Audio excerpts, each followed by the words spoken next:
नमस्कार साथियों, आज की इस क्लास में आप सबका वेलकम है, स्वागत है। हम बात करने वाले हैं राजस्थान के चौहान वंश से संबंधित महत्वपूर्ण प्रश्नों के बारे में, जो कि विगत परीक्षाओं में आ चुके हैं। दोस्तों, पहला क्वेश्चन आपके सामने है, पृथ्वीराज तृतीय सभी चौहान शासकों में सबसे प्रसिद्ध ... वर्ष की आयु में सिंहासन पर बैठा था। तो दोस्तों, पृथ्वीराज तृतीय कितनी वर्ष की आयु में सिंहासन पर बैठा था? बहुत ही महत्वपूर्ण क्वेश्चन है। तो दोस्तों, इसका करेक्ट आंसर है option number B is the correct answer. 11 वर्ष की आयु में पृथ्वीराज तृतीय चौहान शासकों में सब 11 वर्ष की आयु में बैठा था राजगद्दी पर। ठीक है, चौहान शासकों में सबसे प्रसिद्ध शासक था। कौन सा एकमात्र ग्रंथ दावा करता है कि राजा पृथ्वीराज की मृत्यु तराई के युद्ध के दौरान हुई थी? विरुद्ध विधि विध्वंस, तबकात ए नासिरी, पृथ्वीराज प्रबंध, हम्मीर महाकाव्य। तो दोस्तों, ऐसा कौन सा ग्रंथ है जो कि ये दावा करता है कि पृथ्वीराज चौहान तृतीय की मृत्यु तराई के युद्ध के दौरान हुई थी? तो दोस्तों, ऐसा ग्रंथ है विरुद्ध विधि विध्वंस। Option number A is the correct answer. Option number A is the correct answer, विरुद्ध विधि विध्वंस। ये एक ऐसा ग्रंथ है जो कि यह दावा करता है कि पृथ्वीराज चौहान तृतीय की मृत्यु तराई के युद्ध के दौरान हुई थी। ठीक है, अगला सवाल दोस्तों, पृथ्वीराज चौहान तृतीय का समकालीन चंदेल शासक था? परमर्दी देव, जय वर्मा, कीर्ति वर्मा, यशो वर्मा। तो दोस्तों, ऐसा कौन सा शासक है जो कि पृथ्वीराज तृतीय का समकालिक था? तो दोस्तों, वो है Parmardi Dev. Option number A is the correct answer. Parmardi Dev Prithviraj Chauhan तृतीय का समकालीन शासक था, चंदेल शासक। अगला सवाल, भंडानकों का पूर्णतः दमन निम्न में से किसने किया था? सोमेश्वर, अजयराज, पृथ्वीराज चौहान तृतीय, बेग्रेराज। तो दोस्तों, इसका करेक्ट आंसर है option number C, Prithviraj Chauhan तृतीय। पृथ्वीराज चौहान तृतीय ने ही भंडानकों का पूर्णतः दमन किया था। Option number C is the correct answer. Mahoba विजय के बाद पृथ्वीराज तृतीय ने वहां का प्रशासक किसे नियुक्त किया था? महोबा विजय के बाद पृथ्वीराज चौहान तृतीय ने वहां का शासक किसे नियुक्त किया था? तो दोस्तों, वो किया था Panjivan Rai. Option number A is the correct answer, Panjivan Rai. Mahoba विजय के बाद पृथ्वीराज चौहान तृतीय ने पंजीवन राय को शासक नियुक्त किया था। किस वर्ष पृथ्वीराज चौहान तृतीय ने महोबा के शासक चंदेल को हराया था? तो दोस्तों, कब हराया था? 1181, 1182, 1191 या 92? तो दोस्तों, करेक्ट आंसर है ऑप्शन नंबर बी, 1182 ईस्वी में पृथ्वीराज चौहान तृतीय ने महोबा के शासक चंदेल शासक को हराया था। पृथ्वीराज चौहान तृतीय का समकालीन चालुक्य शासक कौन था? पृथ्वीराज चौहान तृतीय का समकालीन चालुक्य शासक कौन था? भीमदेव प्रथम, भीमदेव द्वितीय, जयचंद, परमर्दी देव। तो दोस्तों, इसका करेक्ट आंसर है भीमदेव द्वितीय। पृथ्वीराज चौहान तृतीय का समकालीन चंदेल शासक था, चालुक्य शासक था भीमदेव द्वितीय। भीमदेव द्वितीय, यानी कि ऑप्शन नंबर बी करेक्ट है। चौहानों की रणथंभौर शाखा का प्रवर्तक कौन था? चौहानों की जो रणथंभौर की जो शाखा थी चौहानों की, उसका प्रवर्तक कौन था? दोस्तों, इसका करेक्ट आंसर है ऑप्शन नंबर सी, गोविंदराज। चौहानों की रणथंभौर शाखा का प्रवर्तक था Govindraj. Option number C is the correct answer.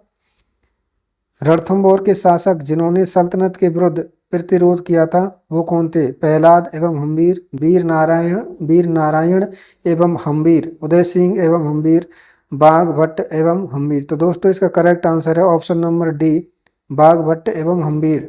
बाघ भट्ट हम्बीर ने ही सल्तनत के विरुद्ध प्रतिरोध किया था। अगला सवाल, रणथंभौर के शासक हम्बीर चौहान की किस वर्ष दिल्ली के सुल्तान जलालुद्दीन खिलजी की सेना के साथ प्रथम बार मुठभेड़ हुआ था? तो कब हुआ था? तो दोस्तों, इसका करेक्ट आंसर है 1290 ईस्वी। Option number A is the correct answer. ठीक है, option number A correct answer, 1290 ईस्वी में मुठभेड़ हुई थी। ऐसे 10 किलों को भी मैं मुसलमान के एक बाल के बराबर महत्व नहीं देता, किसने किस दुर्ग के बारे में कहा था? तो दोस्तों, ऐसा किसने कहा था कि ऐसे 10 किलों को मैं एक मुसलमान के एक बाल के बराबर भी महत्व नहीं देता? तो दोस्तों, ये कहा था जलालुद्दीन खिलजी ने रणथंभौर दुर्ग के लिए। Option number A is the correct answer. Jalaluddin ने रणथंभौर दुर्ग के लिए कहा था कि ऐसे 10 किलों को मैं मुसलमान के एक बाल के बराबर महत्व नहीं देता। अगला सवाल, रणथंभौर के किस चौहान नरेश के सेनापति ने जहाई या जहाइन के निकट जलालुद्दीन खिलजी को हराया था? रणथंभौर के किस चौहान नरेश के सेनापति ने हराया था? तो दोस्तों वो हराया था हम्मीर। हम्मीर शासक, हम्मीर जो था उसका एक सेनापति था, ठीक है, और उसने जलालुद्दीन खिलजी को हराया था कहाँ पर? जाइन में, ठीक है। Option number A is the correct answer, Hammir, ठीक है। अगला सवाल दोस्तों, अलाउद्दीन खिलजी ने रणथंभौर पर आक्रमण किया, क्यों किया था अलाउद्दीन खिलजी ने रणथंभौर पर आक्रमण? क्योंकि राणा की सेवा सुदृढ़ थी, सुल्तान के विद्रोहियों को शरण दी थी, या राणा ने युद्ध की पहल की थी, या डी ऑप्शन नंबर बी इसका करेक्ट आंसर है, सुल्तान के विद्रोहियों को शरण दी थी। किसने? अलाउद्दीन खिलजी ने रणथंभौर पर आक्रमण किया था इसलिए। हम्मीर ने सुल्तान अलाउद्दीन खिलजी के विद्रोही सेनापति को रणथंभौर दुर्ग में शरण दी थी, तो उसका क्या नाम था दोस्तों जिसको हम्मीर ने शरण दी थी? तो इसका करेक्ट आंसर है Mir Mohammad Shah. Option number D is the correct answer, Mir Mohammad Shah को शरण दी थी हम्मीर ने। कहाँ पर दी थी? रणथंभौर दुर्ग में, इसीलिए तो आक्रमण किया था उसने। पिछले क्वेश्चन बताया गया है, मोहम्मद शाह के नेतृत्व में मंगोल विद्रोहियों ने किसके पास शरण ली थी? ये वही क्वेश्चन है, तो किसके पास शरण ली थी? ऑप्शन नंबर डी हम्मीर के पास शरण ली थी मोहम्मद शाह के नेतृत्व में मंगोल विद्रोहियों ने, ठीक है। तभी तो उसने रणथंभौर दुर्ग पर आक्रमण किया था अलाउद्दीन खिलजी ने। अगला सवाल, रणथंभौर का युद्ध सन 1301 ईस्वी निम्न में से किसके मध्य हुआ था? तो किसके मध्य हुआ था दोस्तों? यही क्वेश्चन चल रहा है पिछले 2-3 क्वेश्चनों से, तो इस किसके मध्य हुआ था? वो होता अलाउद्दीन खिलजी और हम्मीर के बीच में। अब अलाउद्दीन खिलजी और हम्मीर के बीच में, option number B is the correct answer, ठीक है दोस्तों। Option number B is the correct answer. Ranthambore का जो युद्ध हुआ था 1301 ईस्वी में अलाउद्दीन खिलजी और हम्मीर के मध्य हुआ था। अलाउद्दीन खिलजी ने किस वर्ष रणथंभौर पर अधिकार किया था? तो कब किया था? अभी बताया गया 1301 ईस्वी में। Option number A is the correct answer, Alauddin Khilji ने 1301 ईस्वी में रणथंभौर दुर्ग पर अधिकार कर लिया था, ठीक है। देखो क्वेश्चनों को बहुत ही रिपीट और गहराई के साथ बताया जा रहा है दोस्तों। अगला सवाल, अलाउद्दीन के आक्रमण के समय रणथंभौर का शासक कौन था? देखो कितना गहराई से बताया गया, हर चीज को बारीकी से बताया जा रहा है। तो अलाउद्दीन के आक्रमण के समय रणथंभौर का शासक कौन था दोस्तों? Hammir. Option number A is the correct answer. Alauddin के आक्रमण के समय रणथंभौर का शासक कौन था? हम्मीर। कब हुआ था? 1301 ईस्वी में।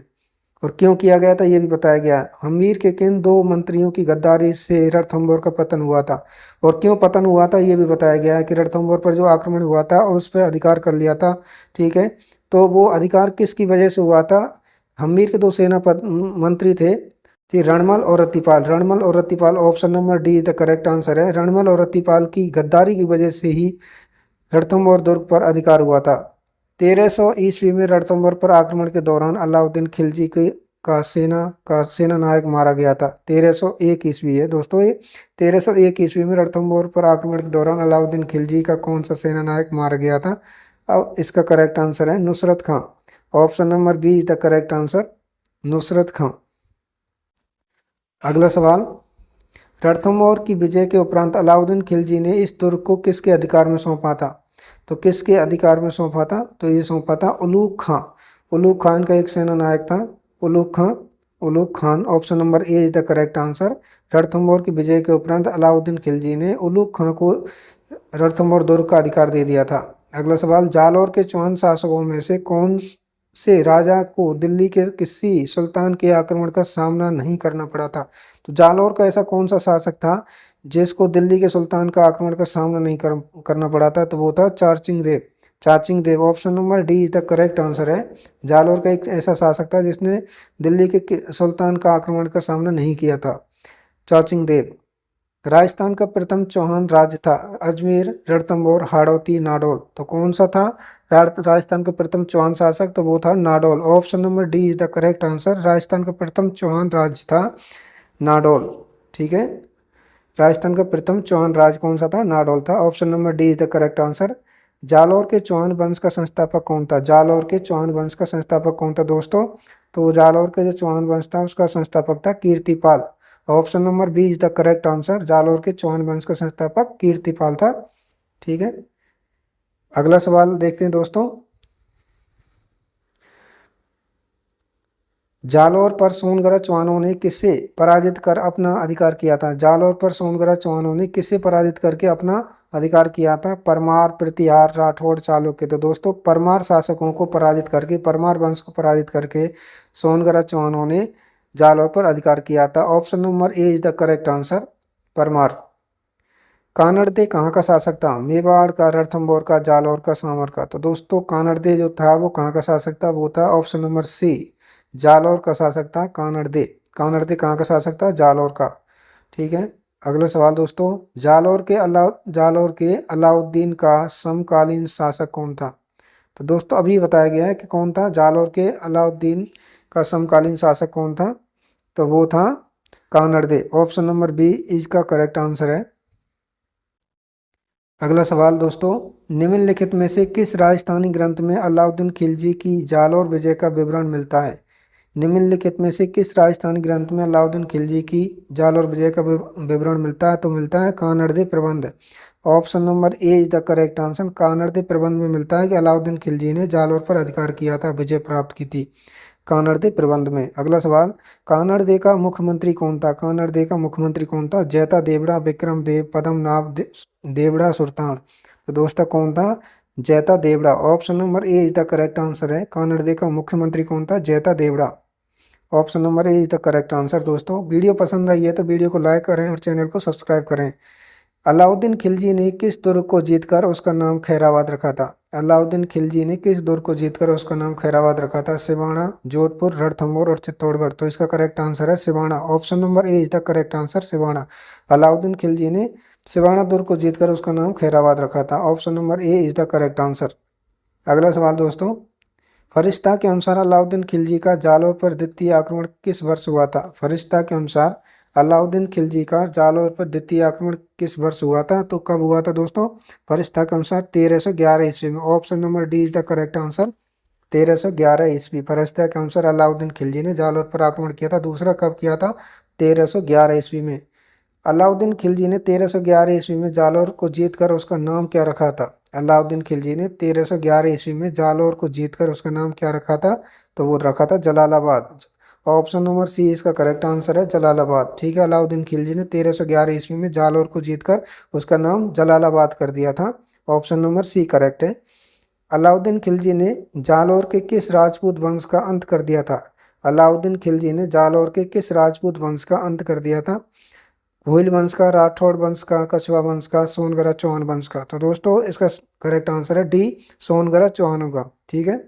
सोनगढ़ चौहान वंश का इसका अंत कर दिया था किसने? अलाउद्दीन खिलजी ने जालौर जीतकर। झालावाड़ राज्य की स्थापना कब हुई थी? 1836, 1838, 1842 या 1844। तो दोस्तों झालावाड़ राज्य की स्थापना हुई थी 1838 में। Option number B is the correct answer है इसका। झालावाड़ राज्य की स्थापना 1838 ईस्वी में हुई थी। अगला सवाल, कोटा राज्य का संस्थापक कौन था? मुकुंद सिंह, माधव सिंह, रतन सिंह, जालिम सिंह। तो दोस्तों कोटा राज्य का संस्थापक था Madhav Singh. Option number B is the correct answer. Kota राज्य का संस्थापक कौन था? माधव सिंह।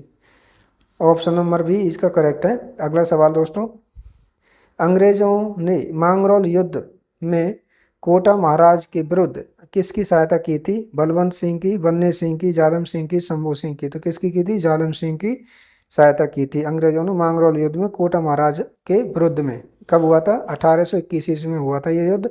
और इसका करेक्ट आंसर जालिम सिंह। Option number. अगला सवाल, हुंजा नामक घोड़ा किसका था? हुंजा नामक घोड़ा किसका था? मेवाड़ के महाराणा प्रताप का, बूंदी के उम्मेद सिंह का, आमेर के अमान सिंह का या मारवाड़ के मालदेव का। तो दोस्तों इसका करेक्ट आंसर है बूंदी के उम्मेद सिंह का था। ऑप्शन नंबर बी इसका करेक्ट आंसर है। हुंजा नामक घोड़ा किसका था? बूंदी के उम्मेद सिंह का। ऑप्शन नंबर बी इसका करेक्ट आंसर है। ठीक है। अगला सवाल देखते हैं दोस्तों, जालिम सिंह के बारे में कौन सा कथन सही नहीं है? सही नहीं है। वह कोटा राज्य का शासक था, वह कोटा का फौजदार, वह महान कूटनीतिक और राजनेता था। तो और उसने पिंडारियों से मित्रतापूर्ण संबंध स्थापित किए थे। कोटा राज्य का शासन पूर्णतः उसमें नहीं था। तो दोस्तों इन चारों में करेक्ट आंसर है, मतलब जो गलत ऑप्शन है वो है ए। वह कोटा राज्य का शासक था। कोटा राज्य का शासक नहीं था, वो एक दीवान और वहाँ का फौजदार था, यानी कि प्रशासक कह सकते हैं, लेकिन शासक नहीं था। उनकी सहायता करता था शासक की। ठीक है। अगला सवाल, कोटा नहीं चौहान वंश के संस्थापक सहसमल की राजधानी क्या थी? चौहान वंश के संस्थापक सहसमल की राजधानी थी चंद्रावती, अचलगढ़, सिरोही, शिवगंज। तो दोस्तों चौहान वंश के संस्थापक सहसमल की राजधानी थी Sirohi. Option number C is the correct answer है, सिरोही। चौहान वंश के संस्थापक थे सहसमल और उसका राजधानी थी सिरोही।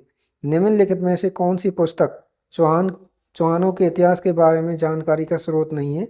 तो कौन सी नहीं है? सर्जन चरित्र, हम्मीर महाकाव्य, पृथ्वीराज विजय और हर्षचरित्र। तो दोस्तों ऐसी पुस्तक है वो है हर्षचरित्र। हर्षचरित्र के बारे में, चौहानों के बारे में जानकारी नहीं मिलती। हर्षचरित्र के बारे में, हर्षचरित्र में महाराजा हर्ष के बारे में जानकारी मिलती है। तो दोस्तों ऐसा कौन सा स्रोत नहीं है? हर्षचरित्र नहीं है। बाकी तीनों ग्रंथों में चौहान वंश के बारे में जानकारी मिलती है। तो दोस्तों ये 40 क्वेश्चन थे। अगर आपको ये वीडियो पसंद आई है तो वीडियो को लाइक करें। मुझे पता है कि आपने हमारे चैनल को अभी तक सब्सक्राइब नहीं किया है, तो आपसे रिक्वेस्ट है कि हमारे चैनल को सब्सक्राइब करें। और आपको लगता है कि ये वीडियो आपके लिए यूजफुल रही है और आप चाहते हैं कि आपके दोस्तों तक पहुँचे, तो प्लीज़ इस वीडियो को शेयर करें अपने दोस्तों के साथ और हमसे जुड़े रहें ऐसी वीडियो पाने के लिए। तो दोस्तों कैसी लगी आपको हमारी ये क्लास, प्लीज़ कमेंट बॉक्स के माध्यम से ज़रूर बताएं। फिर मिलेंगे किसी ऐसी वीडियो में, तब तक के लिए जय हिंद, जय भारत। प्लीज़ चैनल को सब्सक्राइब जरूर करें।